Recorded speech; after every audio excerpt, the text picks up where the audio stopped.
Hello বন্ধুরা, কেমন আছো? আশা করি সবাই ভালো আছো। তোমরা দেখছো বাবলির রান্নাঘর। বাবলির রান্নাঘরে আজকে দুপুরের মেনু নিয়ে আমি চলে এসেছি তোমাদের সঙ্গে।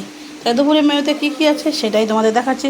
প্রথমেই দেখাচ্ছি সেটা হলো ভাত, তারপরে রান্না করেছি চিংড়ি মাছ দিয়ে কচু শাক, তারপরে করেছিল মাছের টক। এই যে মোরলা মাছের টক করেছি আম দিয়ে, সর্ষে ফোড়ন দিয়ে। এটা কে কে খেয়েছো জানাবে। আমি কিন্তু আজকে ফার্স্ট টাইমই বানিয়েছি, ফার্স্ট টাইমই খাবো এটা। আর তার সঙ্গে করেছি মাছের ডিমের বড়া। আর যেটা করেছি হলো কচুর গাঁঠি দিয়ে চিংড়ি মাছ, দেখতে পাচ্ছ? একটু বড়ো বড়ো সাইজের চিংড়ি কচুর গাঁঠি দিয়ে রান্না করেছি। আর যে দুপুরের মেনুতে আছে ভাত, কচুর গাঁঠি দিয়ে চিংড়ি মাছ আছে, মাছের ডিমের বড়া, সঙ্গে রয়েছে কাঁচা লঙ্কা, আছে মাছের টক, এদিকে আছে কচু শাক। তোমাদের কার কোনটা পছন্দ জানাবে। আর দেখা হচ্ছে পরবর্তী ভিডিওতে। সবাই সুস্থ থেকো, ভালো থেকো। সবাইকে ধন্যবাদ জানিয়ে শেষ করছি।